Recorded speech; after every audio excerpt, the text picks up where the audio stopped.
ದಿನ ಬೆಳಗ್ಗೆ ಎಫ್.ಎಂ ಹಾಕಿದ್ರೆ ಸಾಕು ಒಂದು ಸ್ವೀಟ್ ವಾಯ್ಸ್ ಆ ಕಡೆಯಿಂದ ಬರ್ತಾ ಇರುತ್ತೆ.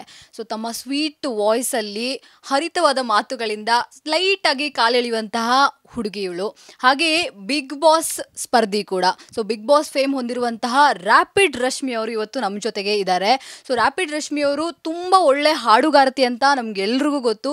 ಹಾಗೆಯೇ ಅವರ ಒಂದು ಇಂಡಿಪೆಂಡೆಂಟು ಅನ್ನೋ ಒಂದು ಮ್ಯೂಸಿಕ್ ಆಲ್ಬಮ್ನ ಕೂಡ ಇವಾಗ ಅವ್ರು ರೆಡಿ ಮಾಡಿದ್ದಾರೆ. ಅದರಲ್ಲಿ ರ್ಯಾಪಿಡ್ ರಶ್ಮಿ ಅವರು ಹಾಡಿದ್ದಾರೆ. ಸೊ ಇದ್ರ ಬಗ್ಗೆ ರಶ್ಮಿ ಅವರು ಏನು ಹೇಳ್ತಾರೆ ಅಂತ ಕೇಳ್ಕೊಂಬರೋಣ. So rapid Rashmi, first of all hi, ಹೇಗಿದ್ದೀರಾ?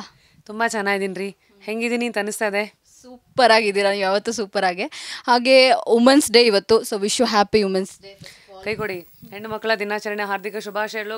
ಗಂಡು ಮಕ್ಕಳಿಗೆ ಹೆಣ್ಮಕ್ಳಿಗೆ ವಿಶ್ ಮಾಡೋ ದಿನಾಚರಣೆ ಶುಭಾಶಯಗಳು. ಸೊ ಹೇಳಿ, ತುಂಬ ಚೆನ್ನಾಗಿ ಹಾಡು ಕೂಡ ಹಾಡ್ತೀರಾ. ಸೊ ಇಷ್ಟು ದಿನ ಬರೀ ರೇಡಿಯೋ ಜಾಕಿಯಾಗಿ ನೀವಿದ್ದವರು, ಹಾಗೆ ಬಿಗ್ ಬಾಸಲ್ಲಿ ಕೂಡ ಸ್ಪರ್ಧಿಸಿ ಬಂದ್ರಿ. ಸೊ ಅದಾದ ನಂತರ ಇವಾಗ ಒಂದು ಮ್ಯೂಸಿಕ್ ಆಲ್ಬಮ್ ಕೂಡ ನಿಮ್ಮದು ಬರ್ತಾ ಇದೆ, ಇಂಡಿಪೆಂಡೆಂಟು. ಆ ಟೈಟಲ್ಲೇ ತುಂಬ ಡಿಫ್ರೆಂಟ್ ಆಗಿದೆ. ಸೊ ಏನಿದೆ ಈ musically? So first of all, ಸುಮಾರು ಹೆಣ್ಮಕ್ಳು ಟೂ ಬಿಟ್ಬಿಟ್ಟಿದ್ರು, ಟೂ ಇಂಡಿಪೆಂಡೆಂಟು. ಇಂಡಿಪೆಂಡೆಂಟ್ ಅಂತಂದ ತಕ್ಷಣವೇ ಒಂದು ಹೆಣ್ಣು ಸುಮಾರು ಕ್ಷೇತ್ರದಲ್ಲಿರ್ತಾರೆ. ಇವತ್ತು ಕೆಲವರು ಹಳ್ಳಿ ಕಡೆ ಹೆಣ್ಮಕ್ಳಿಗೆ ಬರೀ ಮನೆ ಮಕ್ಕಳು ಇಷ್ಟೇ ಅವ್ರ ಲೈಫು, ಮದುವೆ ಮಕ್ಕಳು, ಅದಾದಮೇಲೆ ಅಷ್ಟೇ ಮುಗೀತು ಲೈಫ್ ಅಂತ. ಅದೇ ಇನ್ನು ಕೆಲವು ಹೆಣ್ಮಕ್ಳಿಗೆ ಕರಿಯರು ಆ್ಯಂಡ್ ಮನೆ ಎರಡು ಬ್ಯಾಲೆನ್ಸ್ ಮಾಡ್ತಾರೆ. ಇನ್ನು ಕೆಲವರು ಏನು ಮಾಡಬೇಕು ಅಂತ ಐಡಿಯಾ ಇಲ್ಲದೆ ಇಟ್ಸ್ ಓಕೆ ಬಂದ್ ಕಡೆ ಹೋಗೋಣ ಅಂತ ಇರ್ತಾರೆ. ಸೊ ಬೇಸಿಕ್ಲಿ ದಿಸ್ ಇಂಡಿಪೆಂಡೆಂಟು ಹಾಡೇನಿದೆ ಎಲ್ಲ ವರ್ಗದ ಹೆಣ್ಮಕ್ಳಿಗೆ ಟಚ್ ಆಗುವಂಥ ಒಂದು ಹಾಡು. ಏನು ಈ ಹಾಡಿನ ಮೂಲಕ ಹೇಳೋಕ್ಕೆ ಹೊರಟಿರೋದಂದರೆ, ಹುಡುಗಿರ್ ಲೈಫ್ಗೆ ಪಂಪು ಹೊಡೆಯೋಕ್ಕೆ ಈ ಒಂದು ಹಾಡು.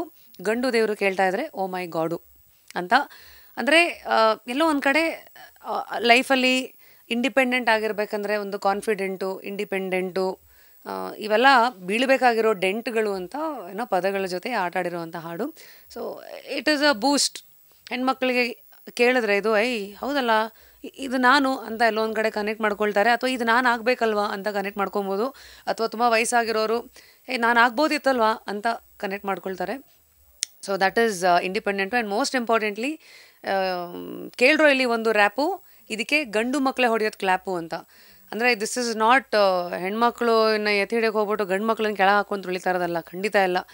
ಗಂಡು ಮಕ್ಕಳೇ ಇದಕ್ಕೆ ಫಸ್ಟು ಚಪ್ಪಾಳೆ ಹೊಡೆಯೋದು ಅಂತ ಯಾಕೆ ಹೇಳಿರೋದಂದರೆ, ಅವರು ಇದನ್ನ ಕರೆಕ್ಟಪ್ಪ ಹೆಣ್ಮಕ್ಳನ್ನ ಹಿಂಗೆ ಇರಬೇಕು ಗುರು ಅಂತ ಫಸ್ಟ್ ಅವರು ಕ್ಲ್ಯಾಪ್ ಹೊಡಿತಾರೆ ಅಂತ ಇಬ್ಬರನ್ನು ಹ್ಯಾಂಡಲ್ ಮಾಡಿರುವಂಥ ಒಂದು ಹಾಡು.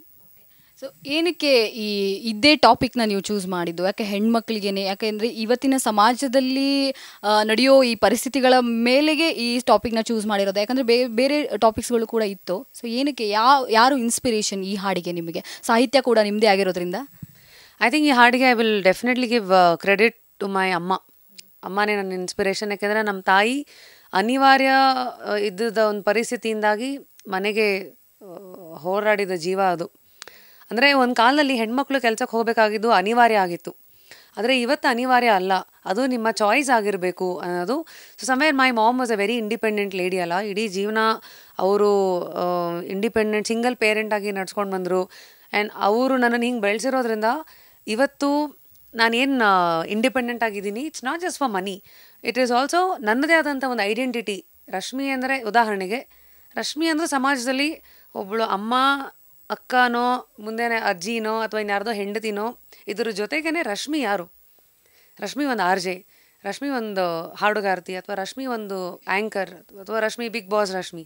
ಸೊ ಈ ಥರ ಒಂದು ಐಡೆಂಟಿಟಿ ಅನ್ನೋದು ಏನಿದೆ ನನಗೇನು ಇವತ್ತು ಬಂದಿದೆ, ಅದು ಬರೋದಕ್ಕೆ ನಾನು ತುಂಬ ಮೆಟ್ಲುಗಳನ್ನು ಹತ್ತಿದ್ದೀನಿ, ಏಣಿಯಿಂದ ಉದುರಿದ್ದೀನಿ. ಸೊ ಇಷ್ಟು ದೂರ ಏನು ಬಂದಿದ್ದೀನಿ. ದಟ್ಸ್ ವೆನ್ ಐ ಥಾಟ್ ಈ ಥರ ಒಂದು ಹಾಡು ಎಲ್ಲೋ ಒಂದು ಕಡೆ ಇವತ್ತಿನ ಹೆಣ್ಮಕ್ಳಿಗೆ ಯಾರಿನ್ನೂ ಬಂದಿಲ್ವೋ, ನನ್ನ ಲೈಫ್ ಈ 4 ಗೋಡೆಗಳ ಮಧ್ಯೆ ಅಂತ ಯಾರನ್ನು ಕೂತಿದ್ದಾರೋ ಅವ್ರಿಗೆಲ್ಲೋ ಒಂದು ಕಡೆ ಈ ಹಾಡು ಒಂದು ಸ್ವಲ್ಪ ಬಿಸಿ ಮುಟ್ಟಿಸ್ಬೇಕು. ಆ್ಯಂಡ್ ಕೆಲಸ ಮಾಡ್ತಾರೋರಿಗೆ somewhere they will feel hey that's my song, that's me ಅಂತ. So that's the inspiration. ಎಲ್ಲ ಕಷ್ಟಪಟ್ಟು ನೊಂದು ಬೆಂದು ಇಂಡಿಪೆಂಡೆಂಟಾಗಿ ನಿಂತಿರೋ ಎಲ್ಲ ಹೆಣ್ಮಕ್ಳು ಈ ಹಾಡಿಗೆ inspiration. It starts with my mother, it ends with them. Okay. So ಇವತ್ತು ಸಮಾಜದಲ್ಲಿ ಹೆಣ್ಣಿಗೆ ಒಂದು ಸಮಾನತೆ ಅಂತೂ ನೀಡಲಾಗಿದೆ. ಸೊ ಯಾವ ರೀತಿ ಅದನ್ನು ಅವರು ತಗೊಂಡು ಹೋಗಬೇಕು ಅಂತ ನಿಮ್ಗೆ ಅನಿಸುತ್ತೆ? ಯಾಕಂದರೆ ಸಮಾನತೆ ಬೇಕಾ? ಸಮಾನತೆ ಅನ್ನೋ ಪದ ಅವರಿಗೆ ಅದಕ್ಕೊಂದು ಅರ್ಥ ಯಾವ ಥರ ನೀಡ್ತೀರಾ ನೀವು ಅಂತ? ನನ್ನ ಪ್ರಕಾರ ನೀವು ಸಮಾನತೆ ಅಂತ ಹೋಗೋದಕ್ಕಿಂತ ನಿಮಗೆ ನೀವು ನಿಂತ್ಕೊಂಡ್ರೆ ಸಾಕು. ಅಂದರೆ ಈಗ ನಿಮಗೆ ನೀವು ಹೆಂಗೆ ನಿಂತ್ಕೊತೀರಾ, ಒಂದು ನಿಮ್ಮ ಜವಾಬ್ದಾರಿ ಏನಿರುತ್ತೆ ಫ್ಯಾಮಿಲಿನಲ್ಲಿ, ಮಕ್ಕಳು, ಗಂಡ, ಅದು ಒಂದು ಎಷ್ಟು ಇಂಪಾರ್ಟೆಂಟೋ ಹಾಗೆ ನಿಮ್ಮ ದುಡಿಮೆ, ಆ್ಯಂಡ್ ನಾನು ಲೈಫಲ್ಲಿ ಏನೋ ಸಾಧಿಸ್ಬೇಕು ಅನ್ನೋ ಒಂದು ಆ ಕಿಚ್ಚು ಆ ಹುಚ್ಚು ಒಳಗಿರುತ್ತಲ್ಲ, ಅದಕ್ಕೆ ನಿಂತ್ಕೊಂಡ್ರೆ ಆಟೋಮೆಟಿಕ್ಕಾಗಿ ಸಮಾನತೆ will be the end result. ನಿಮಗೆ ನೀವು ನಿಂತ್ಕೊಂಡ್ಬಿಟ್ರೆ ಸೊ ಆಟೋಮ್ಯಾಟಿಕ್ಕಾಗಿ ಹೆಂಗೆ ಗಂಡು ಮಕ್ಕಳಿಗೆ ದುಡಿಲೇಬೇಕು ಅನ್ನೋದು ಅದು ಅದು ವಾಸ್ತವ ಥರ, ಅಂದರೆ ಹುಟ್ಟಿದಾಗಿಂದ ಅದು ಗಂಡಿಗೆ ಅದು ಇಟ್ಸ್ ಗಿವನ್ ಥರ. ಬಟ್ ಹೆಣ್ಣಿಗೆ ಹಂಗಲ್ಲ, ಕೆಲಸ ಮಾಡಿದ್ರೂ ನಡೆಯುತ್ತೆ, ಮಾಡದಿದ್ರೂ ನಡೆಯುತ್ತೆ, ಮನೇಲಿ ಕೂತ್ಕೊಂಡು ತಿನ್ಬೋದು, ಮದುವೆ ಮಾಡ್ಕೊಂಬಿಟ್ರೆ ಮುಗ್ದೋಯ್ತು ಅಂತ ಒಂದು ಆಪ್ಷನ್ನು ಇದೆಯಲ್ಲ, ಅದನ್ನು ಯಾವತ್ತು ಕಟ್ ಮಾಡಿಕೊಂಡು ಎಲ್ಲ ಹೆಣ್ಮಕ್ಳು ಮಕ್ಕಳು ಮದುವೆ ಮನೆ ಎಷ್ಟು ಇಂಪಾರ್ಟೆಂಟೋ, ನನ್ನ ಕರಿಯರು ಒಂದು ಯಾವುದೋ ಎಂಜಿನಿಯರ್ ಆಗಿದ್ರೆ ನಾನೊಬ್ಬ ಸಾಫ್ಟ್ವೇರ್ ಇಂಜಿನಿಯರು, ಅಥವಾ ನಾನೊಬ್ಬ ಲಾಯರು, ನಾನೊಬ್ಬ RJನೋ, ನಾನೊಬ್ಬ ಅಕೌಂಟೆಂಟೋ, ರಿಸೆಪ್ಷನಿಸ್ಟು, ಇದು ಕೂಡ ನನ್ನ ಅರ್ಧ ಭಾಗ ಅಂತ ಯಾವತ್ತೂ ಒಂದು ಹುಡುಗಿ ನಂಬಿ ಇದು ಮಾಡ್ತಾಳೋ ಅವಾಗ automatically I guess that is my definition. ನಿಮಗೆ ನೀವು ನಿಂತ್ಕೊಳ್ಳಿ ಸಾಕು, ಸಮಾನತೆ ಅದು ಎಂಡ್ ರಿಸಲ್ಟ್ ಅದು ಬಂದ್ಬಿಡುತ್ತೆ. ಸೊ ಆ್ಯಸ್ ಅ ವುಮನ್ ಆಗಿ ನಿಮಗೆ ಯಾವ ಥರ ಅನ್ಸುತ್ತೆ? ಬ್ಲೆಸ್ಡ್ ಅನ್ಸುತ್ತಾ ನಿಮಗೆ? ಪ್ರೌಡ್ ಫೀಲ್ ಆಗುತ್ತಾ? ಅದು ಅಫ್ಕೋರ್ಸ್ ಎಲ್ಲರಿಗೂ ಆಗುತ್ತೆ, ಬಟ್ ಕೆಲವರಿಗೆ ಯಪ್ಪ ನಾನು ಯಾಕಾದರೂ ಹೆಣ್ಮಗಳಾಗಿ ಹುಟ್ಟಿದ್ನೋ, ಇದೇನಪ್ಪ ಹೀಗೆ ಅಂತ ತುಂಬ ಡಿಫ್ರೆನ್ಸ್ ಆಗಿದೆ ಮುಂಚೆಗೂ ಇವತ್ತಿಗೂ. ಬಟ್ ಎಲ್ಲೋ ಒಂದು ಕಡೆ ಮಿಡಲ್ ಕ್ಲಾಸ್ ಏನು ಸಮಾಜ ಇದೆಯಲ್ಲ, ಅಲ್ಲಿ ಎಲ್ಲೋ ಒಂದು ಕಡೆ ಹೆಣ್ಣಿಗೂ ಇವತ್ತು ಶೋಷಣೆ ಇದೆಯಾ? ಇವತ್ತು ಅವರು ಎಲ್ಲೋ ಒಂದು ಕಡೆ ಸಿಗಾಕೊಂಡು ನರಳ್ತಾ ಇದ್ದಾರಾ, ಅಥವಾ ಇನ್ನೇನೋ ಆಗ್ತಾ ಇದೆಯಾ? ನಿಮ್ಗೆ ಅನ್ಸುತ್ತಾ? ನಿಮ್ಮ ಪ್ರಕಾರ ಏನು ಅನ್ಸುತ್ತೆ? ಸೊ ಫಸ್ಟ್ ಆಫ್ ಆಲ್ ಇಡೀ ಪ್ರಪಂಚ ಓಡ್ತಿರೋದೇ ಹೆಣ್ಣು ಹೊನ್ನು ಮಣ್ಣಿನ ಹಿಂದೆ. ಸೊ ಹಾಗಾಗಿ ನನಗೆ ಹೆಣ್ಣಾಗಿ ಅಯ್ಯೋ ನಾನು ಹೆಣ್ಣಾಗ್ಬಿಟ್ಟಿದ್ದೀನಲ್ಲ ಯಾವತ್ತೂ ಆ ಭಾವನೆ ಬಂದಿಲ್ಲ, ಯಾರಿಗೂ ಬರಲೂ ಕೂಡದು. ಆ್ಯಂಡ್ ಸೆಕೆಂಡ್ಲಿ ನೀವು ಒಂದು ಪ್ರಶ್ನೆ ಕೇಳಿದ್ರಿ, ಸುಮಾರು ಜನ ಶೋಷಣೆಗೆ ಒಳಗಾಗಿರ್ತಾರೆ ಅಂತ. ಕೆಲವು ಸತಿ ಹಿಂಗೆ ಕೆಳಗೆ ಬಿದ್ರೇ ಎದಳಬೇಕು ಅನ್ನೋ ಒಂದು ಇದು ಬರೋದು. ಸೊ ಆ ಥರ ಶೋಷಣೆಗೆ ಒಳಗಾಗಿರೋರು ಐ ಗೆಸ್ ಇಟ್ಸ್ ಓಕೆ, ಬಿದ್ದೋಗ್ಬಿಟ್ಟಿದ್ದೀವಿ ಅಂತ ಅಲ್ಲೇ ಕೂತ್ಕೊಂಬೇಡಿ, ಎದಳೋ ಪ್ರಯತ್ನದಲ್ಲಿ ಇರಿ. ಆ್ಯಂಡ್ ಎಲ್ಲರೂ ಅಂತ ಹೇಳಲ್ಲ, ಕೆಲವರು ಗಂಡು ಮಕ್ಕಳು ಅಷ್ಟೇ, ಇಟ್ ಕುಡ್ ಬಿ ಅಪ್ಪಂದರು, ಇಟ್ ಕುಡ್ ಬಿ ಗಂಡಂದರು, ಅವ್ರು it could be ಅಣ್ಣಂದರು.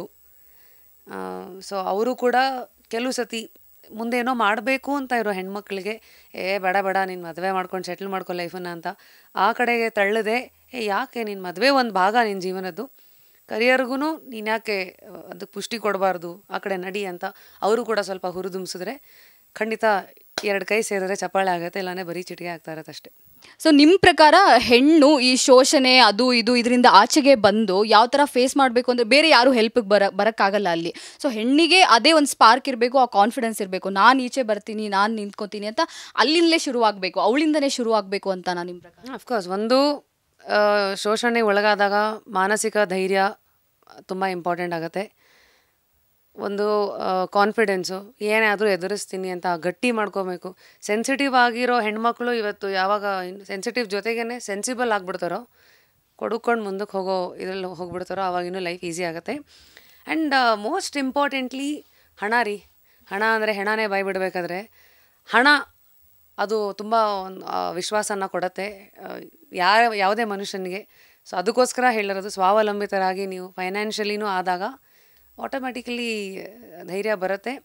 And but ಕೆಲವು ಹೆಣ್ಮಕ್ಳಿಗೆ ಅದಕ್ಕೆ ಫೌಂಡೇಶನ್ ಇದ್ದರೆ ಓಕೆ, ಎಜುಕೇಷನು ಅವು ಇವು ಅಂತ, ಇಲ್ಲದೇ ಇದ್ದರೆ ಇವೆಂಚುಲಿ ಚಿಕ್ಕದಾಗೆ ಹೆಜ್ಜೆ ಇಟ್ಕೊಂಡು ನಿಮ್ಮ ದಾರಿನ ನೀವು ಹುಡ್ಕೊಂಡು ಮುಂದೆ ಬರಬೇಕಾಗತ್ತೆ. ಓಕೆ, ಸೊ ಇವತ್ತು ಪೋಸ್ಟರ್ ರಿಲೀಸ್ ಮಾಡ್ತಾ ಇದ್ದೀರಾ ನಿಮ್ಮ ಇಂಡಿಪೆಂಡೆಂಟ್ ಮ್ಯೂಸಿಕ್ ಆಲ್ಬಮ್ದು. ಸೊ ನೆಕ್ಸ್ಟ್ ಯಾವಾಗ ಟೋಟಲ್ ಹೋಲ್ಸೇಲ್ ಆಗಿ ರಿಲೀಸ್ ಆಗುತ್ತೆ ಅಂತ? ಶೂಟ್ ಇನ್ನೇನು ಮುಂದಿನ ವಾರ ಶುರು ಆಗ್ತಾ ಇದೆ. So by end of March independent ನಿಮ್ಮ ಕಣ್ಣು ಮುಂದೆ. ಈಗ ಸದ್ಯಕ್ಕೆ ಹಾಡು, ಅದರ ಟೀಸರ್ ನಿಮ್ಮ ಕಿವಿ ಮುಂದೆ. ಸೊ ಹೊಸ ಒಂದು ಜರ್ನಿಯನ್ನು ಸ್ಟಾರ್ಟ್ ಮಾಡೋಕ್ಕೆ ಹೋಗ್ತಾ ಇದ್ದೀರಾ. All the best for your new music album ಅಂತ ಹೇಳ್ತಾ, ಒನ್ಸ್ ಅಗೇನ್ ಎಲ್ಲರಿಗೂ, ಎಲ್ಲ ಮಹಿಳೆಯರಿಗೂ ನನ್ನ ಕಡೆಯಿಂದ, ನಮ್ಮ ಚಾನೆಲ್ ಕಡೆಯಿಂದ ಹಾಗೂ ರ್ಯಾಪಿಡ್ ರಶ್ಮಿ ಕಡೆಯಿಂದ ಹ್ಯಾಪಿ ವುಮೆನ್ಸ್ ಡೇ.